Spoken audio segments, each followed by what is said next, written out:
This is Fade to Black with Jimmy Church on the Game Changer Radio Network and KGRA, the Global Radio Alliance. The station that talks the net. KGRA Radio.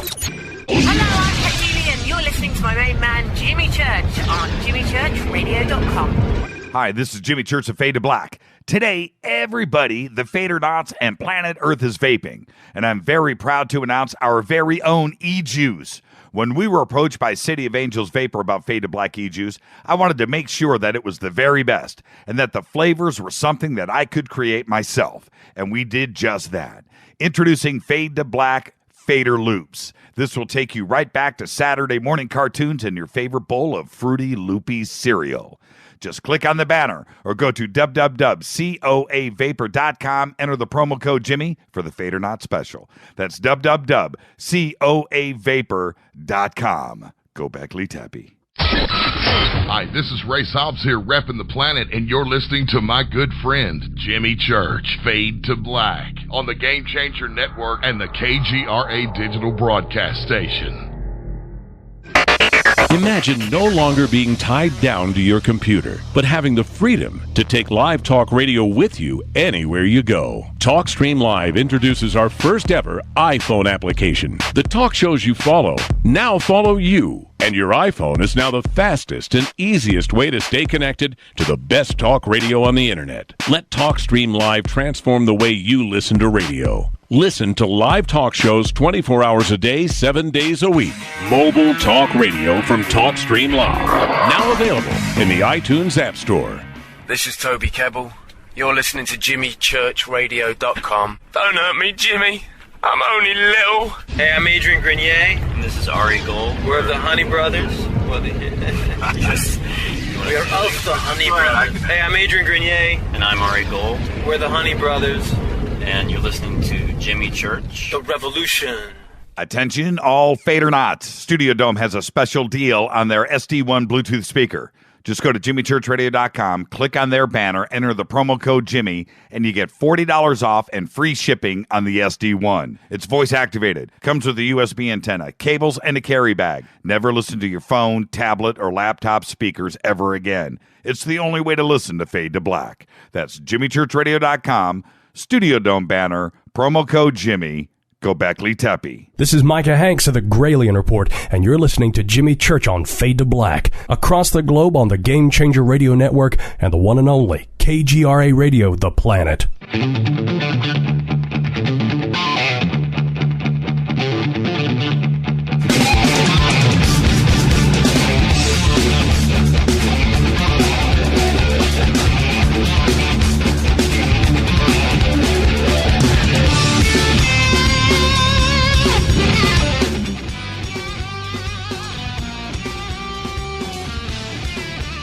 All right, welcome back. This is Fade to Black, bespoke radio for the masses on the Game Changer Network and KGRA, The Planet.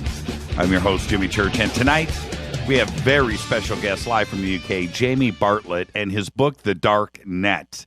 Don't forget, next Monday, we'll have Corey Good and David Wilcock right here. It is a true blockbuster night that you've requested, and Fade to Black has the exclusive. Now, over the last couple of months, you have heard my personal commentary about the dark net, the deep web, the dark net, whatever moniker you want to give it. We always wonder as we walk through life, is there another dimension to life? Is there something else going on out there? And there truly is. Right now, we know what the surface web is. We know what Google is. We know what Yelp is. And that's a universe that we understand. We go there every day. But there's another one, a true nether dimension that exists right underneath our feet. I am fascinated with it. When I first heard about the dark web years ago, 10 years ago, I thought, no way, really? There's this dark place where things happen that we don't know about, that you have to be invited into, that you can't get to, you can't go and explore. You only heard about it, but it turns out it's real. I've been there. I've talked about it. I've talked about it a lot. And with the emergence and the downfall of the Silk Road, mass media and the public finally heard for the first time about this place called the dark web. I have been talking about it. I went out and I found Jamie Bartlett, who is the best. We got him into the show tonight. It was a lot of work, but we've got him now live from the UK. Jamie Bartlett is a journalist and a tech blogger for The Telegraph and director of the Center of Analysis of Social Media for Demos in conjunction with the University of Sussex. In 2013, he covered the rise of Beppe Grillo's five-star movement in Italy for Demos, chronicling the new political forces' emergence and the use of social media. In 2014, he released a book entitled The Dark Net, discussing the dark net and dark web in broad terms, describing a range of underground and emergent subcultures, including social media racists, cam girls, self-harm communities, dark net drug markets, crypto-anarchists, and transhumanists. He regularly writes about online extremism and free speech, as well as social media trends in Wikipedia, Twitter, and Facebook. I would like to proudly welcome Jamie Bartlett to Fade to Black. Jamie, good morning in the UK. I realize it's 4 a.m. in the morning over there, but I just want to say thank you for coming on so early in the morning. But our audience will thoroughly appreciate and enjoy you being here. How are you this morning? Yeah, not too bad. Not too bad. Very glad to be here.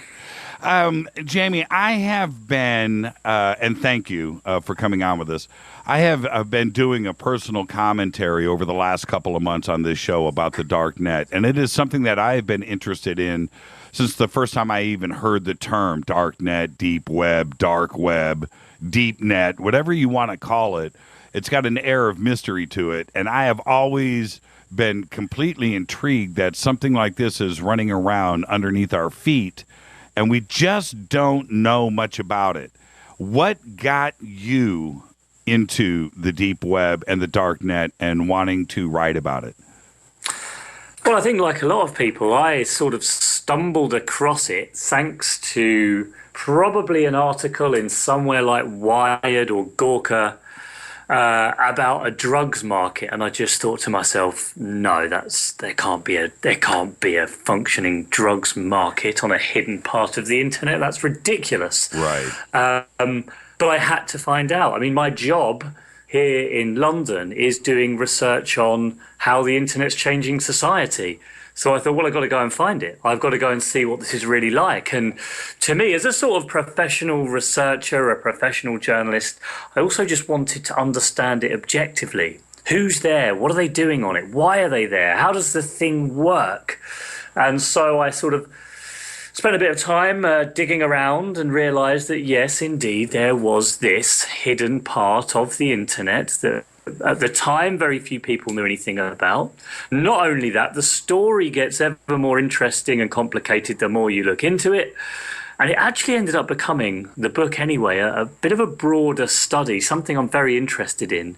And I think it's important for lots of reasons, which is, what do we do? What do we humans do on the net when we think we're not being watched? What are the edges? What are the extremities to which we will go? I have looked at it a few ways for my audience, in that we've always looked at the paranormal or wondered about dreams or what happens after you die, or is an alternate reality possible? We're always intrigued with these questions. But if you've ever wanted to explore a true alternate reality, one that is real, go check out the dark web, because that is a world that you would never have imagined existing, but it truly does.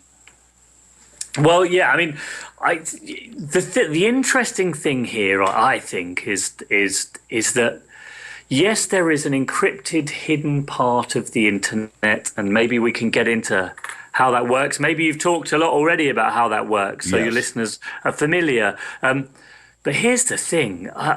On the normal internet, on the just parts of the internet that are easily accessible with a normal web browser, I have found things that are equally as bizarre, peculiar, terrifying, shocking as anything on the dark net.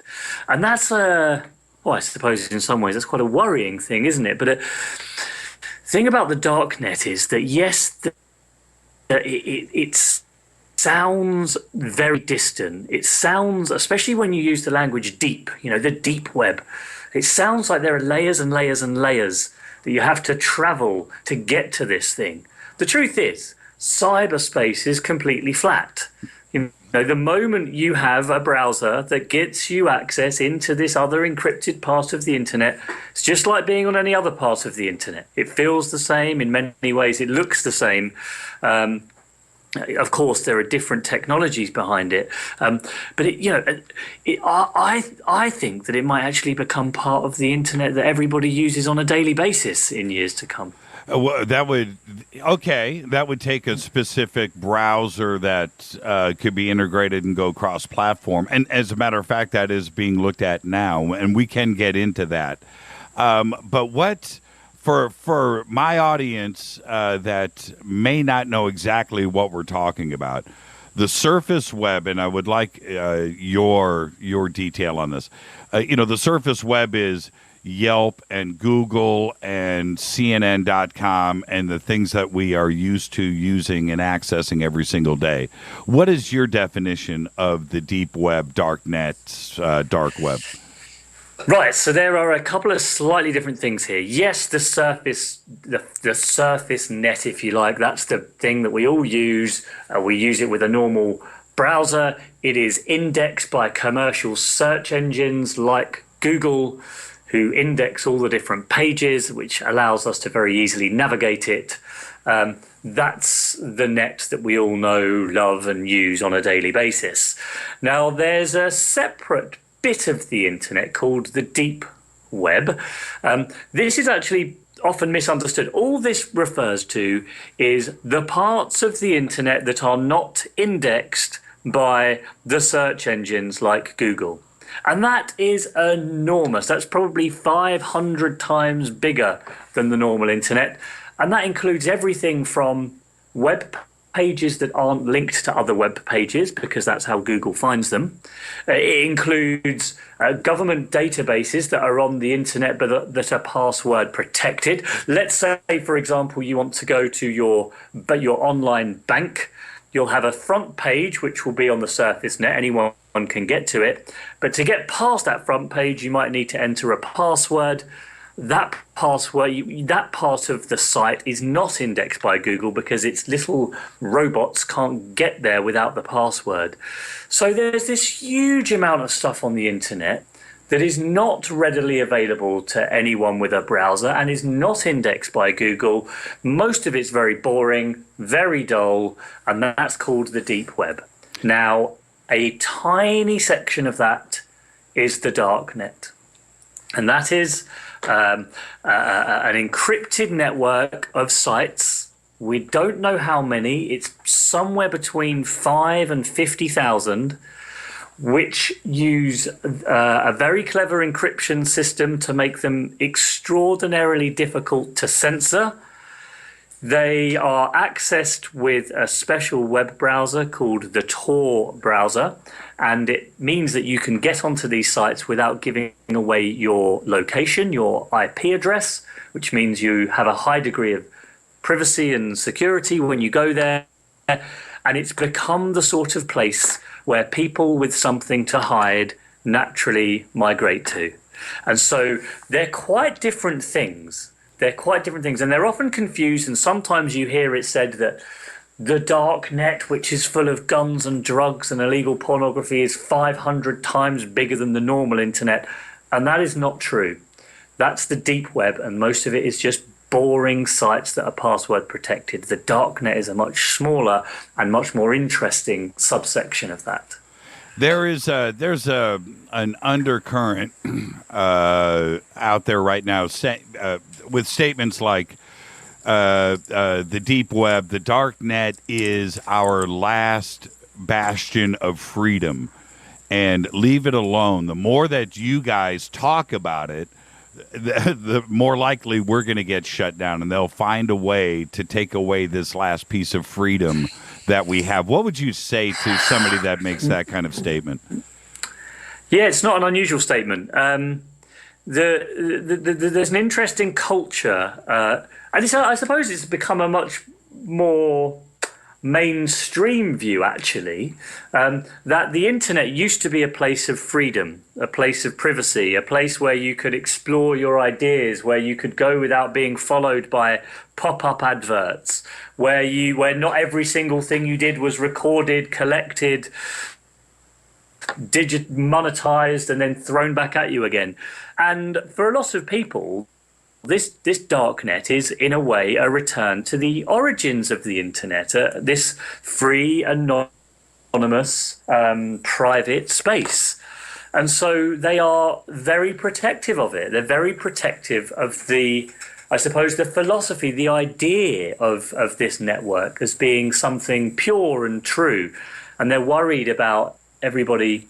I think they're worried about it having a bad name because it's been associated with drugs markets and with illegal pornography. And the truth is, of course, that there's a lot of very good stuff happening on there as well. There's a lot of whistleblowing sites. There's a lot of political activism.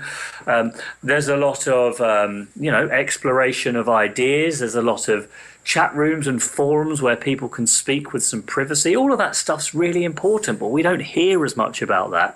I guess we in the media are often drawn to the bad stuff and less to the good stuff. But the truth is, and this is where I would disagree with these people, if this network and the powerful societal benefits it can bring will only really be realized if all of us or millions of us go on there.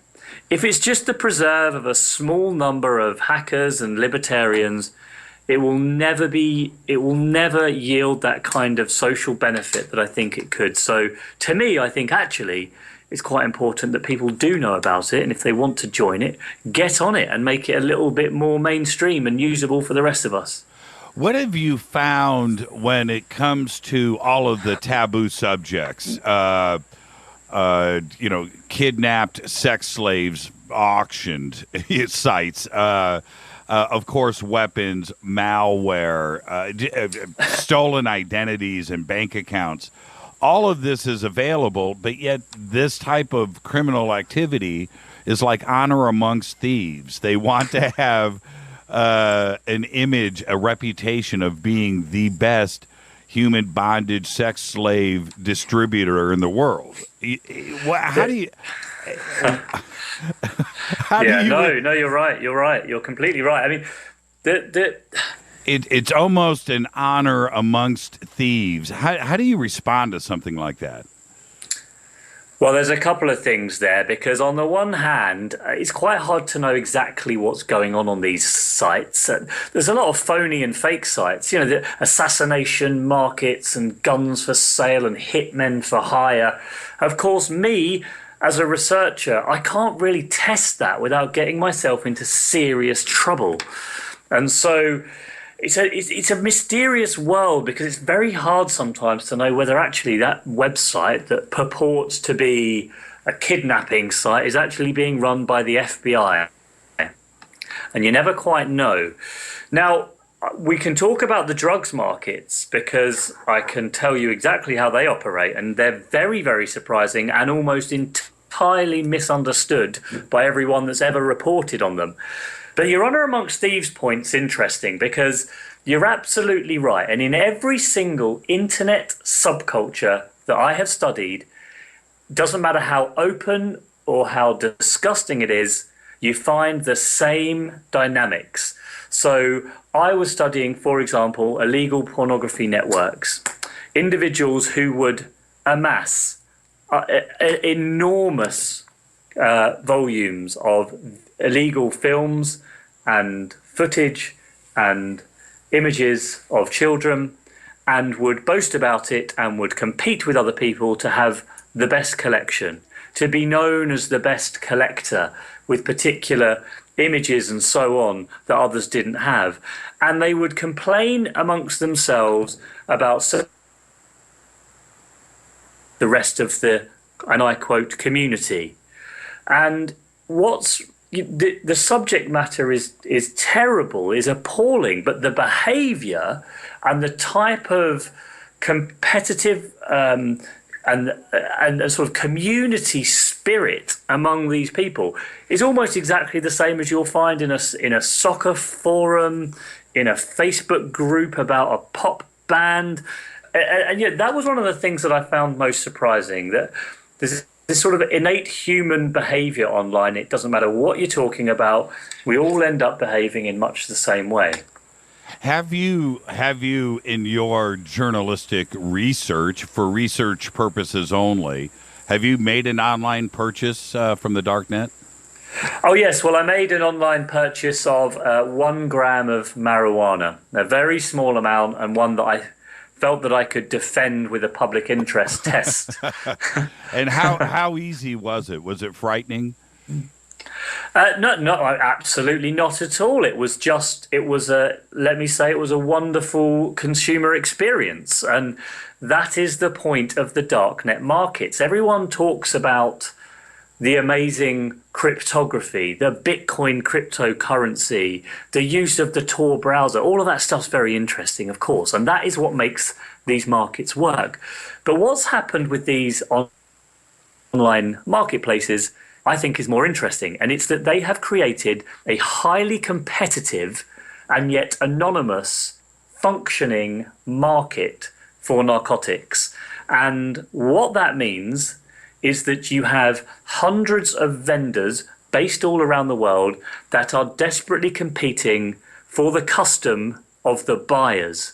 And suddenly, the power in that transaction has shifted to the buyers, away from the vendors. And drugs has always been characterized by cartels and monopolies and drug lords, and as a user, you don't really have much say, of course. Here, in this marketplace, it's completely different. You have the most polite, consumer-centric vendors. They reply to your questions very, very promptly. They offer you deals. They'll give you a free refund if you're not happy with your product. And the whole thing is held together by customer reviews. This sort of intricate system, just like we have on Amazon or eBay, of reviewing the product that you've used. And what that means is that customers have choice. They can change vendors if they're not happy. That forces the vendors to compete with each other. And as a result, and this is well documented, the quality of the products on these markets has gone up dramatically. So you have 70, 80, 90% purity cocaine compared to a street average in the UK of between 2 and 30%. And the prices go down. And this, in a very bizarre and unexpected way, firstly, persuaded me, or reconvinced me of the power of markets to operate in the interests of consumers, but also gave me a sort of moral dilemma about whether this was a good or a bad thing. I was ready to lift the lid on this and say what a terrible thing was happening with the availability of these drugs. But I suddenly realized, actually, there is potentially a social and personal benefit to these markets. The problem is it makes more drugs readily available to people, and that's bad. But on the other side, it makes them safer, more pure, more predictable. You as a consumer have a better experience getting them, and it cuts out a lot of the street crime. And so I ended up being actually not entirely sure what I thought. Yeah, if you're going to be if you're a junkie, and there's plenty of that out there, and I understand that, do you want to risk your life going down to the street corner to get your crack or cocaine or whatever, heroin, and risk getting robbed or killed? Or jump onto the net and have a safe experience, a true consumer experience. And I don't know, one has to agree with that benefit, but it's also encouraging another part of society that most of us have issues with. So it's kind of a paradox that we find ourselves in. It's exactly a paradox because, yes, I think that what it does is certainly, you know how many people die of overdoses in the US alone, of not being sure of what their drug purity is or having their drugs cut with mixing agents. It's a completely needless waste of life. And these markets provide some kind of protection against that. They're not perfect, of course, but they provide some kind of protection. And you're right, it's a paradox, but it's the right paradox to be thinking about, rather than just seeing these as an undiluted, terrible evil. Actually seeing them as a bit of a moral quandary, and the way you respond might just depend on your own worldview. But I think that's the right set of questions and the right considerations to be pondering when we talk about these markets, and not just, oh my goodness, they're selling heroin on the internet. Well, yeah, they're selling it on the streets as well. Right. So yeah, and it's in a sense everything I studied became a little bit more morally complex and confusing, because what we're talking about here in the end is extending human freedom to do good and to do bad, and that always creates these dilemmas. Carnegie Mellon just came out with their report last week on the dark web and black market sales. And they came up with a figure that I don't necessarily agree with, that it's about $100 million in sales in drugs per year on the dark web. And they used automated software to scrape the visible contents of 35 dark web markets and came up with averages, back to the user comments and so forth, and the size of the sales. But that number seems enormously small. $100 million. What do you think about that figure? Yes, probably about right. It's gone. I mean, it was. I think it was probably higher at the peak of the Silk Road, before the Silk Road was shut down in October 2013. It is still small. It gets a disproportionately large amount of media coverage, but it is still relatively small compared to the rest of the drugs industry. Overall, we have seen a slow but steady increase in the volume of transactions that have taken place, with blips, with ups and downs, because these markets do open and close. It's very hard to be sure how they're going to evolve in the future. My view is that they are constantly getting smarter, they're constantly getting harder to censor, they're constantly looking for ways to innovate, so they will continue to grow. And the reason they'll continue to grow is because they offer such good benefits to consumers. But at the moment, yes, I mean, compared to the amount of drugs that are being bought and sold on a daily basis all over the world, it's still small. Because you do need to have a bit of technical know-how. I mean, for the first thing, you need to be able to get Bitcoins onto your onto your computer. And for a lot of people as well who want drugs, a lot of people, how do I put it? They want the drugs now. They're having a party and the drugs have run out and they want some more. And they're not going to wait 3 days for a package to arrive in the post. Well, some of them might, but on the whole, they want them now. And this is what drives a lot of the street trade. It's that immediacy. And I wonder if these markets can come up with a way of responding to that real-time demand, that would be a game changer. Yeah, if PayPal and bike messengers got involved, exactly. And who knows? Who knows? I mean, it's so difficult to predict how things are going to turn out. But I'll tell you what, they are always looking for ways of innovating and growing. So I bet you they are on this. Yes. And I wanted to ask you when Well, let's back up, actually. When Ross Ulbricht first started his online forum comments about his emotional approach to the Silk Road and the dark net, about honesty, about safety, reputations, and his entire philosophy for establishing the Silk Road was a message that attracted bees to honey, this philosophy that they tried to continue.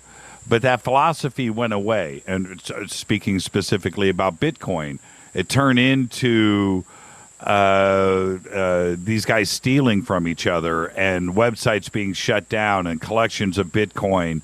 And his original philosophy and methodology seemed to go away, and that trust went away. Why do you think that happened? They let go of such a good thing that Silk Road had established. Yeah. Money tends to have a corrupting influence, doesn't it? And you're right that there was a philosophy, and there still is a philosophy, not necessarily on all of these markets, but in some of them and within the broader community of people that are interested in the dark net and cryptocurrencies, that this kind of technology that allows for transactions between individuals without governments getting involved, with sort of privacy protections, is a better way of resolving many of society's problems. Whether that's the war on drugs or whether that's the ability of political parties and people to communicate with each other. Now, that was part of the original plan, but so much money started pouring into these sites. New dealers started turning up. Old drug dealers that suddenly realized there was an opportunity to get involved on the online trade. People that saw an opportunity to create a site and then steal everybody's Bitcoin and run off. It just attracted, because it's a lawless space, it attracted people who behave in lawless ways. And so absolutely, it sort of degenerated a little bit. But can I just say, there is still a community out there. They are still working on ways of making this trustless, anonymous marketplace, decentralized marketplace, actually work for consumers. If you poke around on the darknet, you get you download your Tor browser and you figure out what onion means, and you decide to go and dip your toe in the pool, right? Yep. You are in danger at any point of clicking on something that you may see something that may change your life forever. that will burn a hole into your retina, and you will never get rid of what you're about to see. With that, and I'm not in any way exaggerating, but we are up against a hard break. When we come back after the break, Jamie, I want you to think about this during the break. Would you, your close friends, your family, would you have them go and check out the dark web? Would you give them that advice? Would you have them go and click on some random link? Think about that. This is Fade to Black. I'm your host, Jimmy Church. Tonight, live from the UK, Jamie Bartlett and his book, The Dark Net. We'll be back right after this. Stay with us.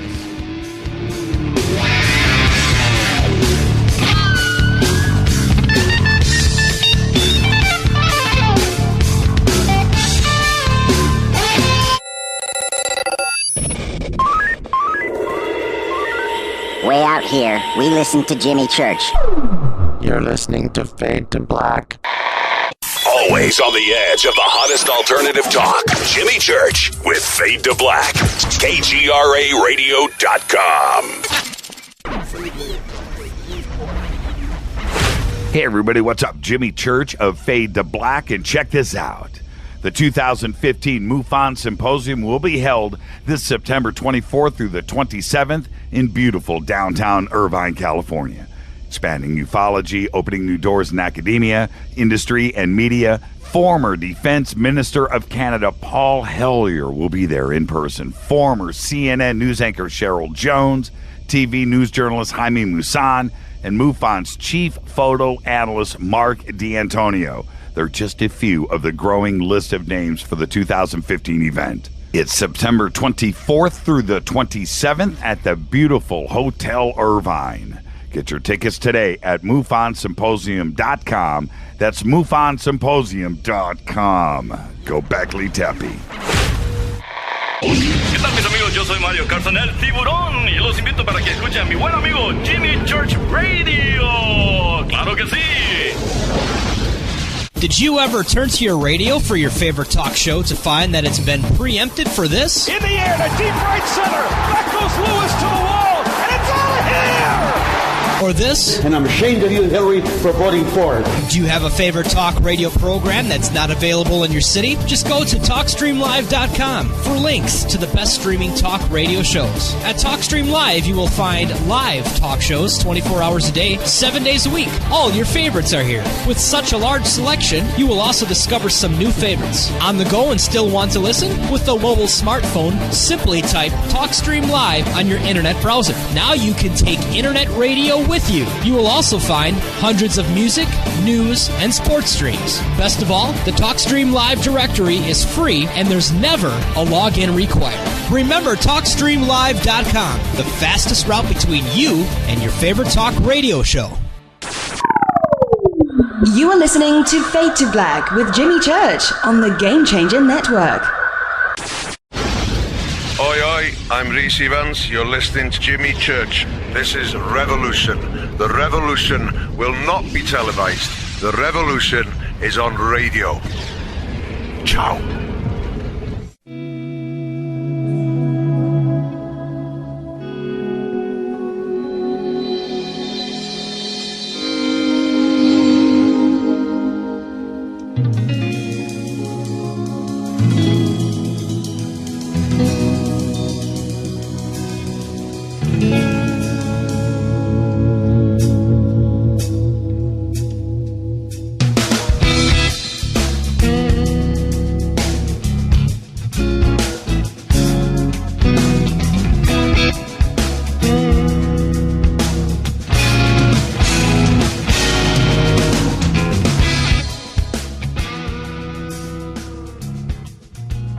Welcome back to Fade to Black. I'm your host, Jimmy Church. Tonight, we have live from the UK, Jamie Bartlett and his book, The Dark Net.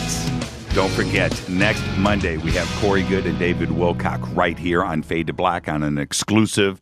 Do follow us on Twitter at JChurchRadio. Email is jimmy@jimmychurchradio.com. Jamie, I said before the break, I was going to ask, would you have a family member, a close friend, would you give them the advice to go and check out the dark web, to go click on some anonymous link and to go and explore?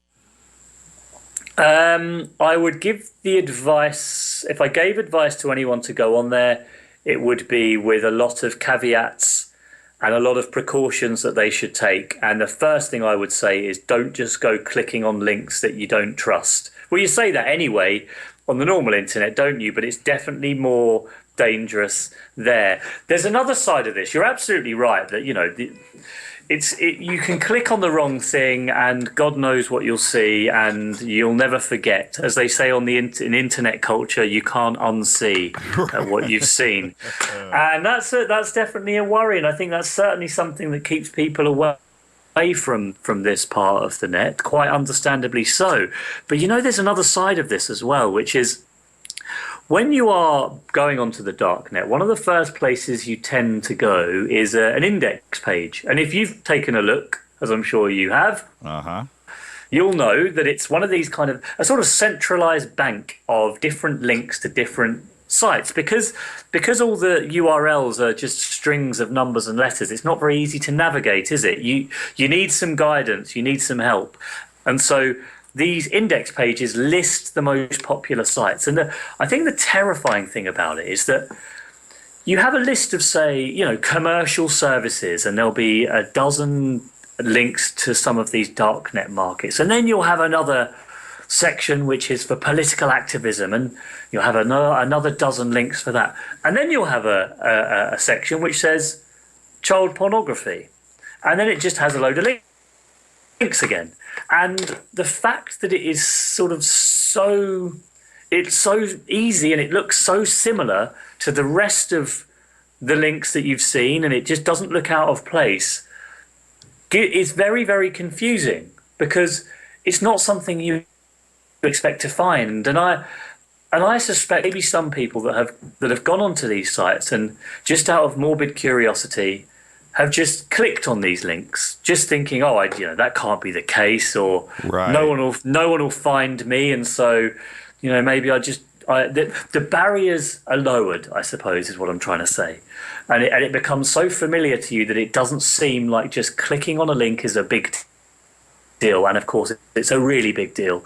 And so, yes, you've got to be very, very careful, not just to click on the wrong link, but that you don't get lazy, that you don't get complacent, that you don't start thinking, oh, it's just a link. It's nothing. It doesn't matter. I can click it. No one will know. Well, that's not quite true. And you can end up somewhere that you really, really didn't want to be. Yeah, I have to ask, Jamie, I know, and you clicked on something that you will never forget. Take me to that moment. You don't have to say what the content was, but you saw something that truly changed you. Take me to that moment, and how did you feel? What are you actually referring to? Well, there were quite a lot of things I saw that were profoundly shocking, and they weren't all on the dark net. Some of them were on the normal internet. Sure. But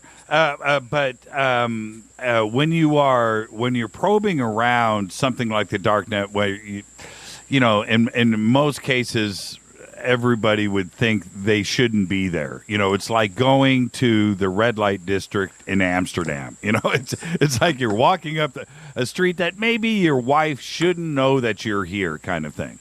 And at that moment, you know that you probably shouldn't be doing this, and you do. And that's what I'm referring to you. At that moment, that hesitation before you right or left click the mouse, you did. And how did it change you? I mean...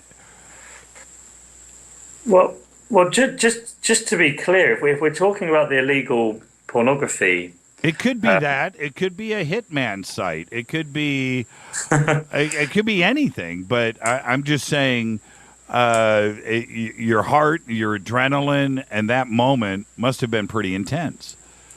Well, yeah, I mean, I took extreme care not to click on anything that was illegal pornography, and right. I had to be incredibly careful about that for obvious legal and personal reasons. And so I never clicked on anything that I thought was going to take me to one of these sites. What was shocking was when I was just browsing through these index pages, and then you suddenly realize that your mouse, your little mouse cursor is hovering over a link that will take you to an illegal pornography site, and one tiny click with your finger could completely change your life. And there's of course that morbid curiosity that you want to know whether that's true or not, and that's what I'm talking about, that I think some people could easily get sucked into that, but I certainly didn't. I mean, but it was a terrifying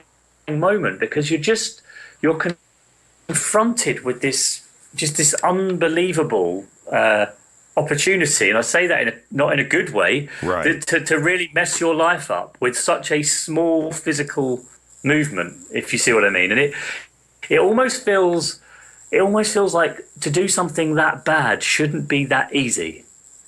And that's what's sort of complicated about it. And that's what I think, actually, for people that get convicted of this type of crime, and a growing number of people do, for accessing illegal pornography, I think they persuade themselves of that. I think they tell themselves, it's not that bad, it's just clicking a link. I'm not hurting anybody, it's so simple. If it's that simple, it can't be that evil, can it? It's not like I'm taking a gun and going and shooting somebody on the street. And I think that sort of disconnect between the physical act and the seriousness of what you've done is one of the reasons that more and more people are getting arrested for doing this. How much has government agencies figured out how to track and trace on the dark net? That's such a difficult question, and I don't know what the NSA can do. I don't know what the FBI can do. I certainly know that they have gotten a lot better at it over the last 2 or 3 years. They have gotten a lot better at the sort of classic police work of, if it's not cracking the network or it's not breaking the encryption, it's infiltrating the sites. It's being undercover agents in these communities online and catching people in the old-fashioned way by them giving something away or making a mistake. And the majority of times that people get caught, I think it's because of they're making human mistakes. They give away something too much. They don't download the software properly, something like that. And we humans always make mistakes. We always make mistakes. And so they're getting a lot better. They're getting a lot better at policing this area. And, you know, for me, I think it's completely understandable that they do. I mean, there's some terrible things going on there. So I want them to be able to do that. When it took so long to catch up to Silk Road and Ross Ulbricht, and that police work too as well. I think there was a lot of accidents that happened to chase him down, and also there's parts of this case that we'll never know about. The search and seizure of the servers and so forth, and how that happened, if that was legal or not. But it took a long time, and then after Silk Road went down, it seemed like anybody now was vulnerable, and these sites were being brought down, and people were actually caught very easily after that. Do you think that they figured out something that they're not leading on? I don't think so. My understanding is that the software, the actual sort of the encryption that Tor runs on, and that the darknet sites, they're technically called Tor hidden services, is pretty sound. It's pretty sound, but clearly every now and again, understandably, the authorities will have a raid. They will bust a load of sites. They'll be working on this for a long time. And one of the reasons they'll do that, often in a coordinated effort, is to remind people, hey, we're here. We're watching you. You're not completely beyond our reach. And so even if they're struggling, they will occasionally do a raid, I think, because they want to make people unsure. They don't want people to know that it's safe. Of course they don't. They need to know that the police are watching them.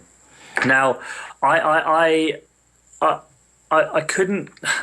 There is something of an arms race going on. There is something of an arms race going on between the authorities always trying to catch up with the encryption and the software that's being developed, and the other side trying to evade them. And a lot of this software is being developed for the journalists, for the human rights activists, for the Democrats around the world, for very good reasons. But this usually gets picked up by the bad guys first as well. And I'm not sure that it's perfect, but I do know this. It's making the authorities work harder. And if it's harder, it means they have to spend more money and more time to get the same effect. And that means more people get away without being caught. Well, I'm just going off of my memory here, but you had Utopia, Black Market Reloaded, I'm trying to think, Pandora. You're gonna have to help me here. Agora. Well, you're naming all the biggest ones. Silk Road 2. There was Cannabis Market. There was 1776 Market. Mm-hmm. I mean, there was just there's an awful lot of them. And in each one of them, when you're looking at $6 million in Bitcoin, $10 million, $5 million, $6 million, each one of them was either shut down or ripped off their users, and it seemed to happen on a monthly basis, and still does. It's getting more and more difficult to keep your market up and running. And do you think it's because the thieves and the operators of the markets themselves can't seem to get along like the old days of 2013, or the site that you're clicking on could be an NSA site and it's a front? Well, look, I'm pretty sure. I mean, I would say that the FBI or the NSA weren't really doing their jobs if they didn't try to set up fake markets and then pull them down to ruin confidence in the network. That is what they're supposed to do. I am sure they're doing that. I would expect them to be doing that. In a way, I'd be hoping they'd do that. Sure. So that's part of it, and I think one of the sort of the strategies by the authorities is to try to destroy confidence in these markets as being a place you can go to securely. But there is a sort of next generation of markets coming up, which are more decentralized, where you have, multi-signature escrow payment models, which give you a bit more protection as the consumer. Like if the site goes down, your Bitcoins will get returned to you. There are places that are trying to separate the functions of running the site from the transactions themselves. There's all sorts of exciting innovation, and I say exciting in a very sort of objective way, and exciting and interesting innovations as the people who continue to try to develop ways to stay one step ahead of the authorities. I can assure you, every time that a market goes down, there's a flurry of activity to work out what happened, and someone tries to come up with a clever way around it, and that will continue to happen. This isn't the way. We sort of talked about this earlier, but it's one thing to have a drug addict, a junkie on the street that is dealing with dollars. That's the traditional thing, and to step up and to purchase drugs with Bitcoin now brings in another type of drug addict, somebody with some sophistication, the ability to acquire Bitcoins, know how to use them. And what does that suggest who these actual purchasers are? Is it a different segment of society? Is it businessmen, businesswomen, somebody that's trading in the stock market? I think... yeah, radio DJs, anyone. Yeah, right. Well, yeah. I mean, I think certainly for now it's probably is a slightly different type of clientele, and I think there's a lot of students that are using it. I think there's a lot of what you might call boutique users, people who are interested in this very particular strand of MDMA that you can't get anywhere else in the world apart from this market, or a cannabis aficionado. So I think for now anyway, and that's one of the reasons the sales are still relatively small, you're talking about a particular type of buyer. And you're also talking about a particular type of seller.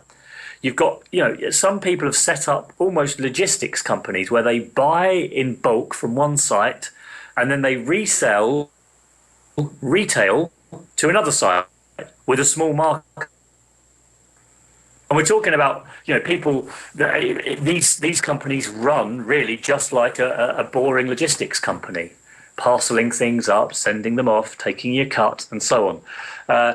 What worries me is the fact that you might end up accidentally creating a new generation of drug dealers. Let me paint you this picture. You are a student on your university campus. You're a bit more tech savvy than everybody else. You work out how to use these darknet markets, and suddenly you are able to get hold of the best cocaine that anyone at the university has ever had in their life. Orders start pouring in. Everybody on your dorm suddenly wants a piece of this, and before you know it, you as the university student is taking in dozens of orders a week, making a huge amount of money, and you probably think you're doing nothing but, helping your friends out. Well, the truth is you become a drug dealer. Right. And I'm really worried that could be happening. That may happen to people. We create this generation of drug dealers, and I don't want people to ruin their lives without realizing the consequences of what they're doing. I want to move on to some more darker subjects, actually, believe it or not. But I can't leave the drug part of the dark net without talking about Ross and what happened to him. Do you, in your research, was he Dread? Do you think he actually started Silk Road, or do you think he inherited the site? Because his background would suggest the opposite. Yeah, I'm really not sure. I think it's fairly well established that he was certainly running it during the time that it reached its heyday. He certainly was certainly, as far as I can tell, the Dread Pirate Roberts that was the spokesperson, the kingpin, the pin-up of the site when it was especially over 2012 and 13, when it was turning over unbelievable volumes. As to the founder, well, it's all very mysterious, isn't it? It's all very mysterious indeed, and I really couldn't be sure. Have you been in touch with Ross? Have you tried to reach out to him? No, in fact, I started doing the research, and I think I tried to direct message him at some point as I was just beginning my research, and then the site went down within about a week. It was shut down within about a week of me starting. So no opportunity for me to do that, I'm afraid. When you look at videos of Ross, and I know you have, he doesn't fit the business model. He just doesn't look like your typical drug dealer or somebody that you would picture. I mean, but he's not a drug dealer. He wasn't really a drug dealer. He was running a site, and in a way, this is what's interesting. The site administrators and the people that were keeping this site ticking over, they don't look like drug dealers, because when they weren't drug dealers, they were more like hackers / businessmen who'd seen a market and worked out a way of connecting consumers and sellers and taking a tidy profit for themselves. And he certainly looks like someone that could do that. Do you feel like when you know about his background, and certainly, you know, in education in electronics and physics and engineering, and he could have had the nicest career ever going and working for some large corporation, and he would have had his life set.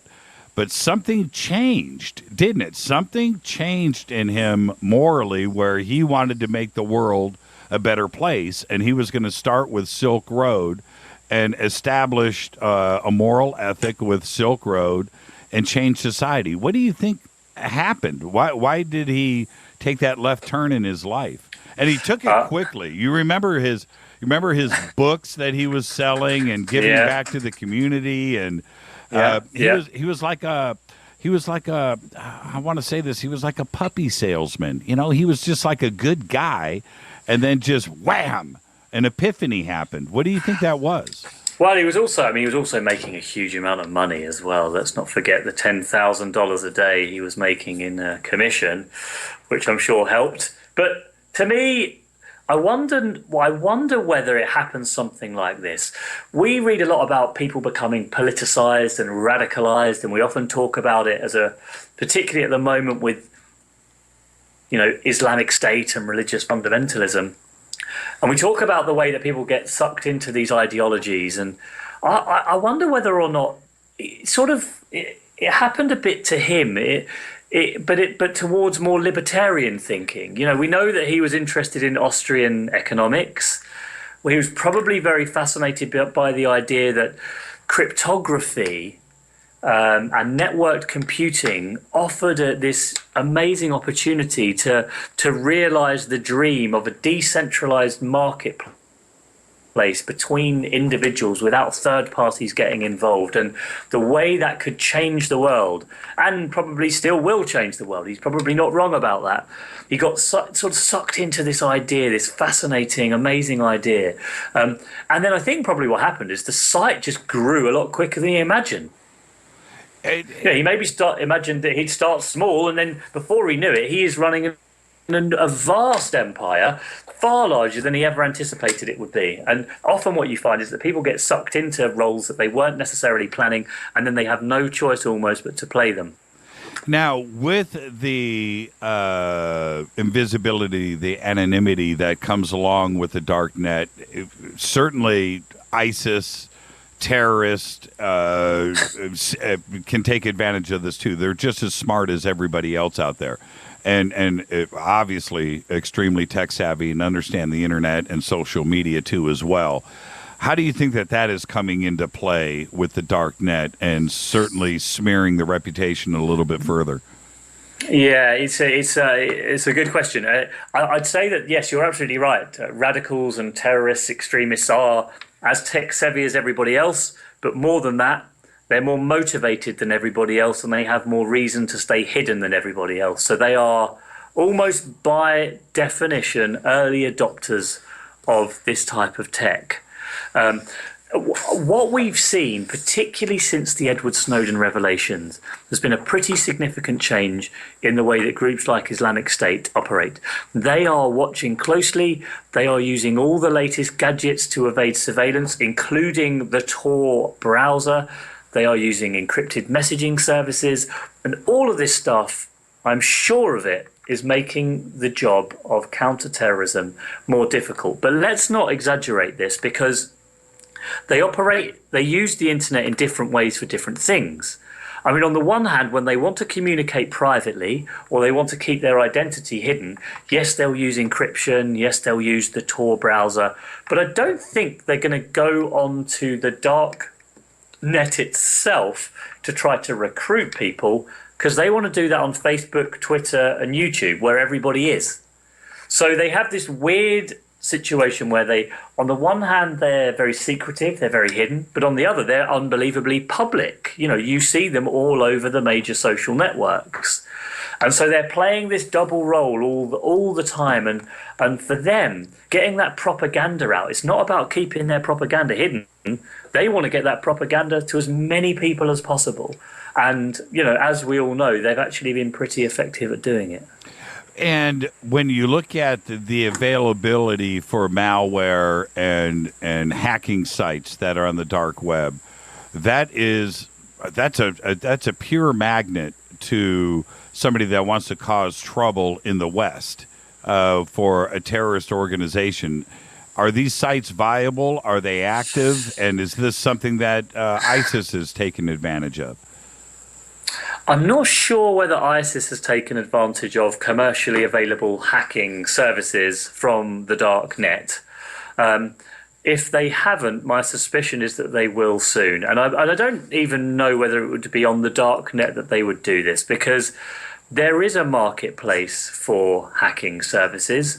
Whether it is buying what's called exploits, you know, flaws in systems, buying those from websites, or hiring tech-savvy hackers to do something for you on spec. This is a big industry. This is a big industry, and it is not just on the dark net at all. It's on the surface net as well. What's more, it's not just terrorists that are using it. Individuals can use it. Governments can use it. You know, governments around the world are active players in this market, buying exploits themselves that they want to use. And I feel like this is going to become a much bigger problem in years ahead. We've been seeing more and more stories in the last 12 months, haven't we, of maybe last 3 years, of big companies getting hacked and data getting lost and all the rest of it. And this is just, in my mind, this is just going to continue to grow. And, you know, the strange irony is that perhaps the answer to some of these problems is on the darknet itself. Because if more companies and organizations set themselves up on Tor hidden services, used the Tor browser, used encryption, they would be more secure. And they wouldn't get hacked as much. So the strange thing is that maybe the answer is right there in front of us, and it's using all the same tools ourselves, but using them more smartly.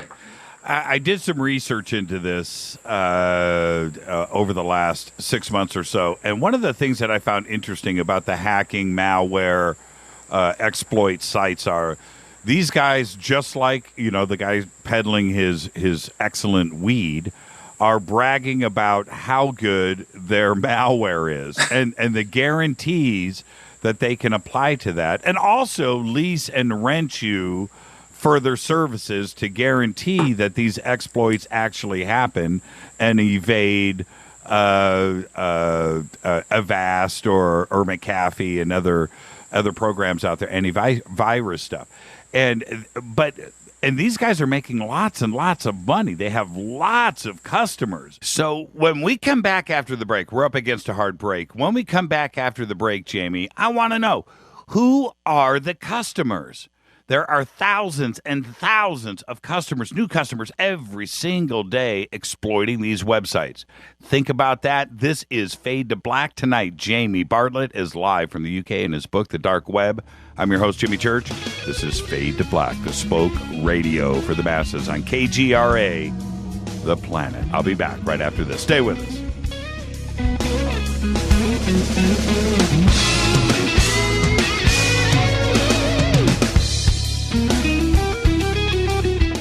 Hi everybody, this is Rob Halford, the Metal Guard on JimmyChurchRadio.com. KGRA Radio. Intelligent talk. Are you a paranormal investigator, ghost hunter, or UFO skywatcher? If so, FNGinnovations.com has the product you definitely need in your investigations kit or go bag. Introducing the Morpholite Wide Beam Tactical Flashlights that put the light where you need it most. Traditional flashlights shine a focused round beam with limited line of sight in the dark. Morpholite Tactical Flashlights change all that, utilizing a revolutionary wide beam design to enable you to see safety hazards such as hanging wires and steel, pipes, and holes in the floor you just can't see with a focused round beam. In the field, where safety is paramount, a 180-degree beam increases orientation and peripheral vision in the dark. Morpholite flashlights are ideal for investigations in abandoned facilities such as houses and hospitals, factories, caves, and tunnels. Avoid those low-hanging tree branches that poke your eyes in the woods. Visit FNGinnovations.com to see a full line of tactical lights and accessories. That's FNGinnovations.com. Now you can find all your favorite talk radio shows live, all in one place at TalkStreamLive.com. Listen from anywhere, office, home, or in your car. Just go to TalkStreamLive.com and click on one of the many live talk show hosts you want to listen to. It's free and easy. No computer? Download the smartphone apps. Never miss your favorite talk show. Find them all at TalkStreamLive.com. Hey everybody, what's up? Jimmy Church of Fade to Black, and check this out.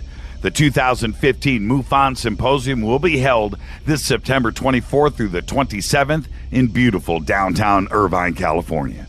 Expanding ufology, opening new doors in academia, industry, and media. Former Defense Minister of Canada Paul Hellyer will be there in person. Former CNN news anchor Cheryl Jones, TV news journalist Jaime Maussan, and MUFON's chief photo analyst Mark D'Antonio. They're just a few of the growing list of names for the 2015 event. It's September 24th through the 27th at the beautiful Hotel Irvine. Get your tickets today at MUFONSymposium.com.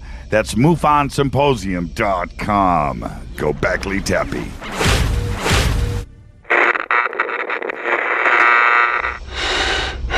You want to know a secret? I love ponies. I really love ponies. I'm serious. I couldn't stay sane without ponies to brush. Why fade to black? Because you never got that pony, damn it. This is Fade to Black with Jimmy Church on the Game Changer Radio Network and KGRA, the Global Radio Alliance.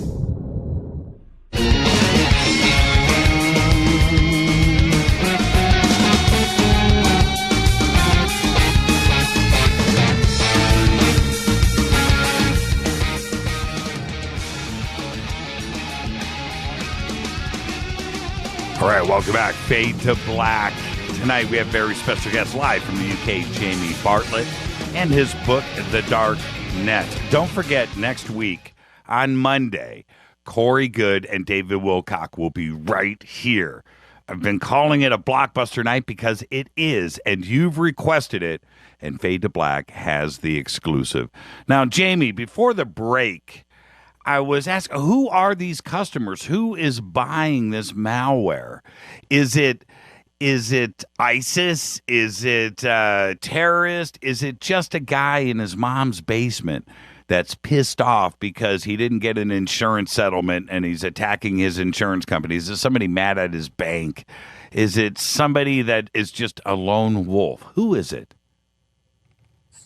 Well, you're asking. If only I knew the answer. If only I knew the answer, and I don't, because these transactions are all secretive. I suspect it is a combination of angry individuals looking for revenge, but it goes all the way up to governments around the world trying to buy techniques, buy capabilities in order to hack other people's services.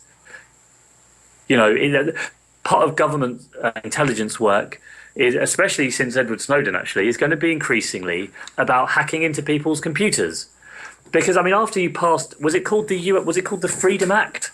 I can't remember the exact word of it now, the exact name of it now. But one of the things that stopped some of the National Security Agency mass surveillance programs, when they're stopped, intelligence agency won't stop. It'll just change the way it works. And it will change the way it works to do more direct hacking of people's networks and computers. And so I would be very surprised if Western governments and the Russian government and the Chinese government and probably every other government in the world wasn't part of this trade. Jamie, what part of London do you live in? I'm in North London in a place called Hackney. I don't know if you know it. I do. Now, London, I believe, isn't it the most expensive city to live in on planet Earth? Well, if it's not the most expensive, it's one of the most expensive. Accommodation in London is ridiculously expensive. And my neighbourhood used to be, how do we say it? Used to be a little bit of a trouble zone. Right. But in the last 4 or 5 years, my goodness me, it has become the trendy, cool place that everyone wants to be. All the hipsters and the artists, they're all piling in, and it is extortionately expensive to live it. Well, but I'm still here because, you want to be in the place where the things are happening. What about rent control? You know what I mean? You're in your spot. I don't know if you own it or not, but is there a certain amount of rent control, or are you hit with like a 20% increase every 6 months? We don't have any rent control here. Oh, man. Yeah, it is. The free market, it rips. But the thing is, because London has become such an exciting place to live, and there's opportunities and jobs here, and a lot of the rest of Europe actually is sort of struggling a little bit at the moment economically. Young Europeans coming to London looking for work, and that has that knock-on effect of just pushing the prices up everywhere. A lot of people in London are concerned, saying there's a lot of rich foreigners coming into London, buying up all the property, and that means that the key workers, the doctors, the nurses, the teachers, they can't afford to live in London anymore.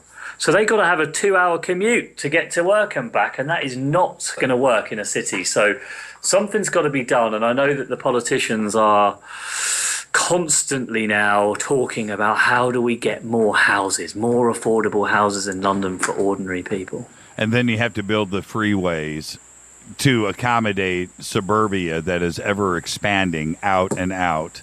It's the same conundrum here in Los Angeles or Moscow or Tokyo or anything else that's big, Paris, anything that's like that. You over there, though, have a lot more space to play with. You can't build out much from London. It's a very small country. Yeah, right.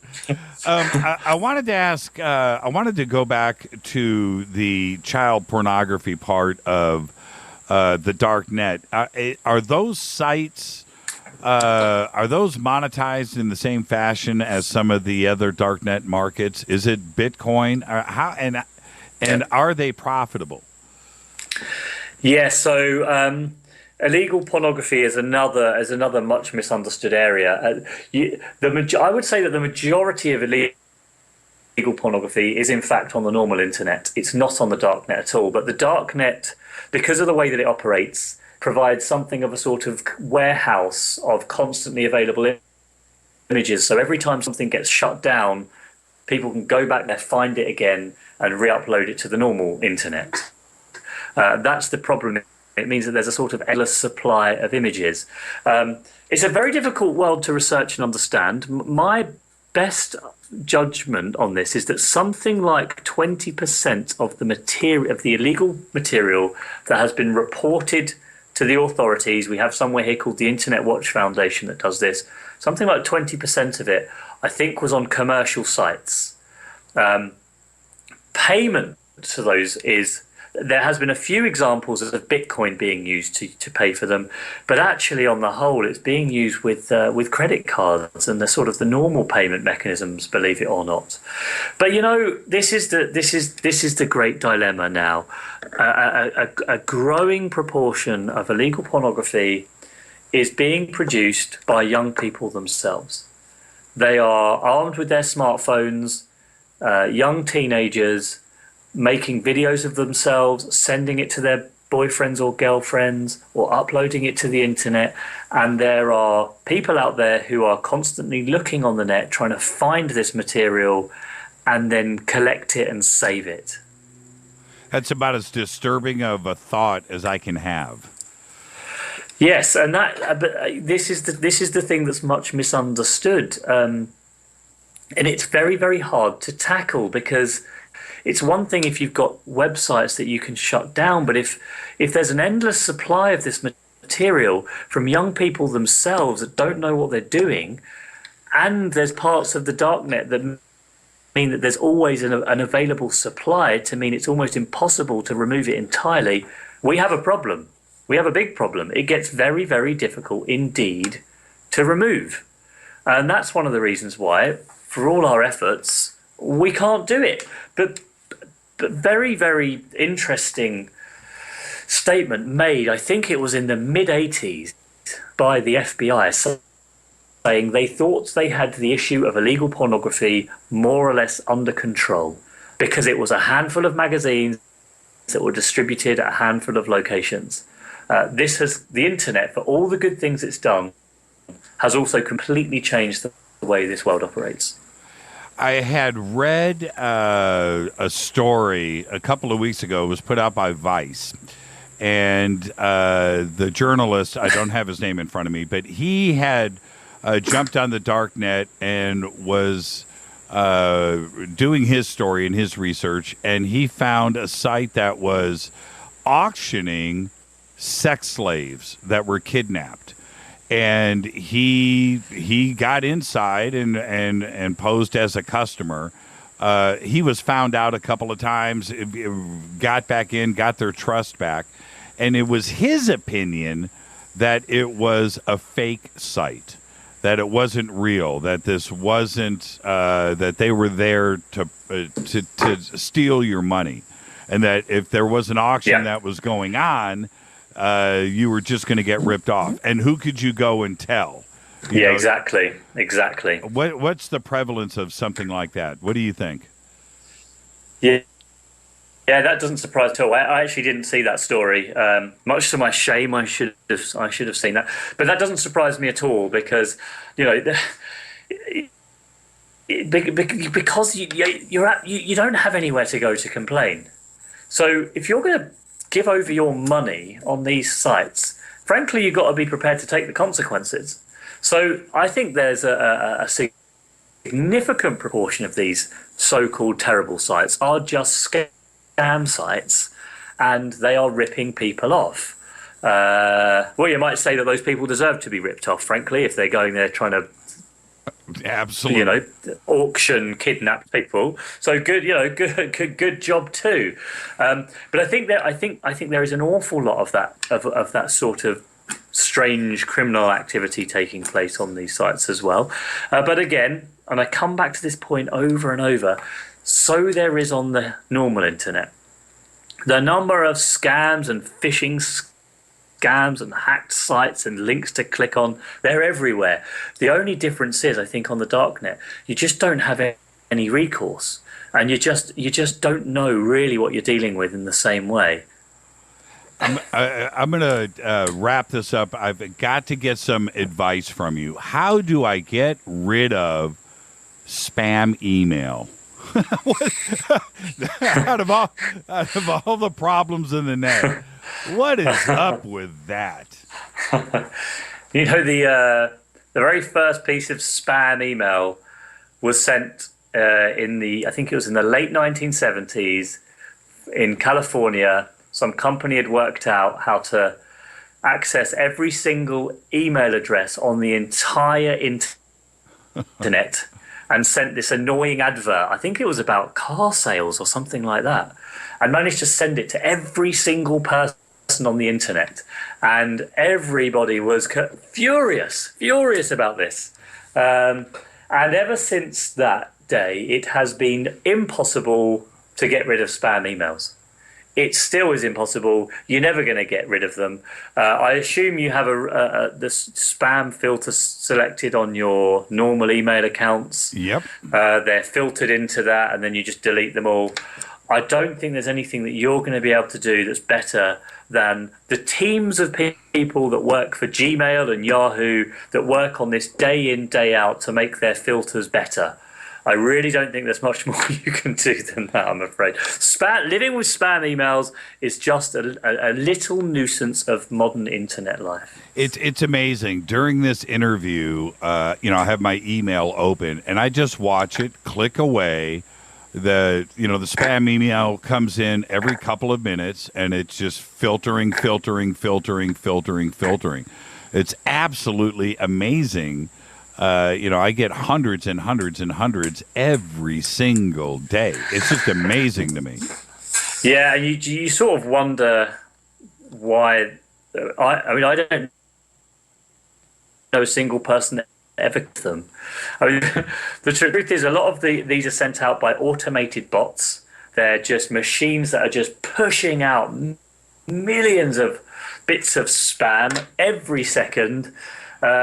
And there is another, that is another arms race. There is an endless number of arms races between the good guys and the bad guys all the time. But, do you not remember when you used to get junk mail all the time, every day through your door? Yes.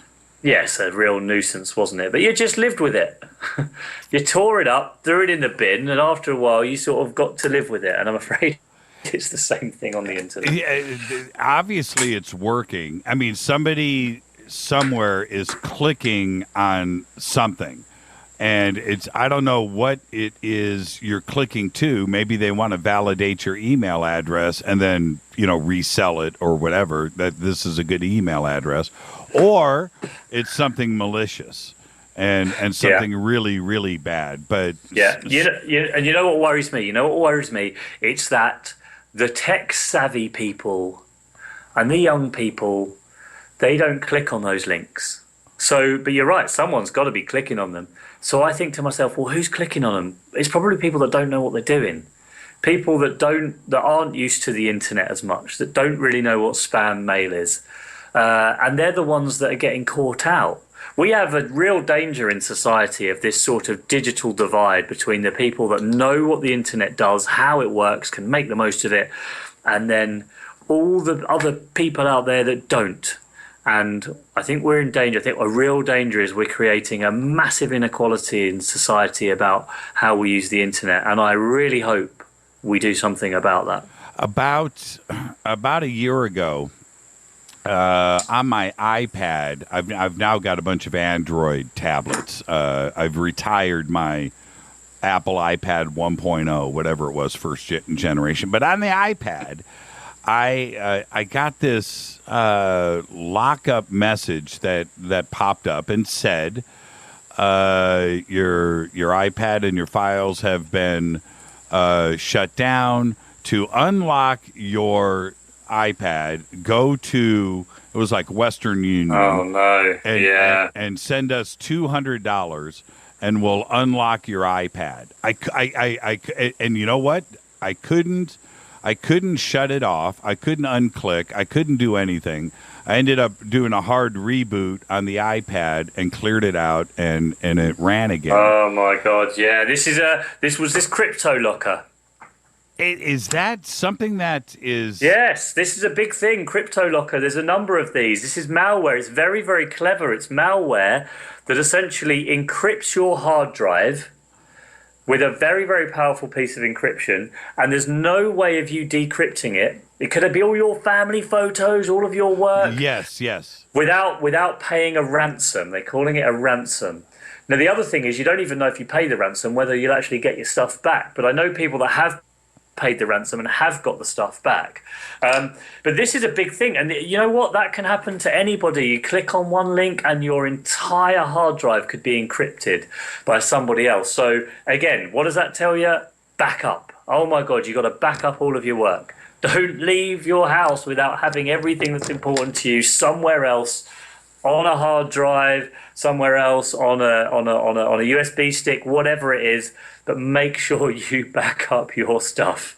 How do you avoid clicking on the wrong link? It wouldn't happen on. I'm just going to pick a website, CNN.com.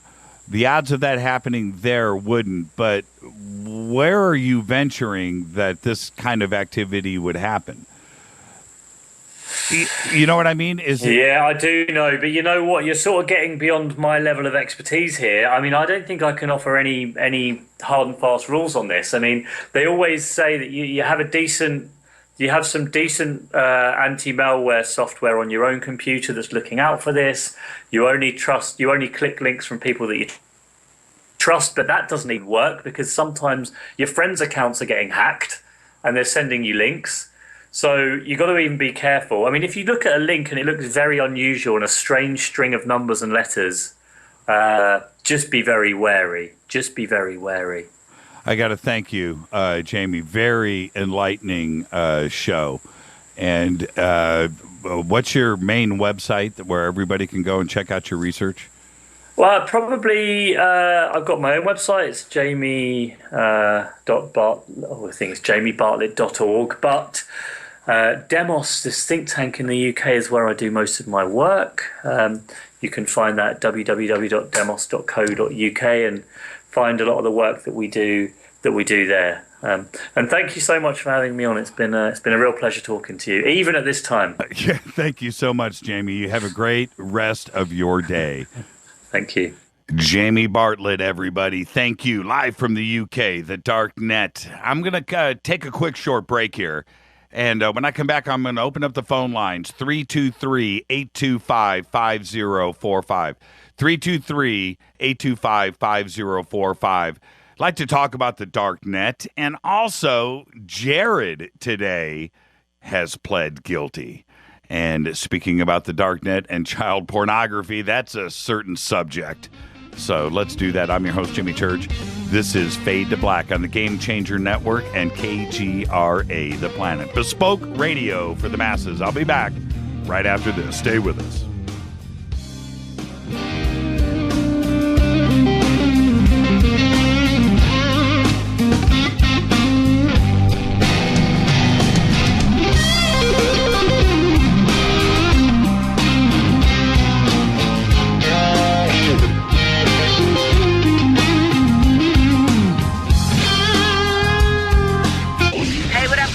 Vivica Fox here, and you are listening to my boy, Jimmy Church, on JimmyChurchRadio.com.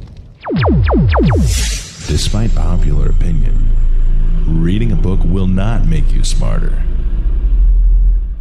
But listening to Jimmy Church will. Attention, all Fader Knots. Studio Dome has a special deal on their SD1 Bluetooth speaker. Just go to JimmyChurchRadio.com, click on their banner, enter the promo code Jimmy, and you get $40 off and free shipping on the SD1. It's voice activated, comes with a USB antenna, cables, and a carry bag. Never listen to your phone, tablet, or laptop speakers ever again. It's the only way to listen to Fade to Black. That's JimmyChurchRadio.com, Studio Dome banner, promo code Jimmy. Go Beckley Teppy. Erica, Brittany, Gabby, and you're listening to JimmyChurchRadio.com.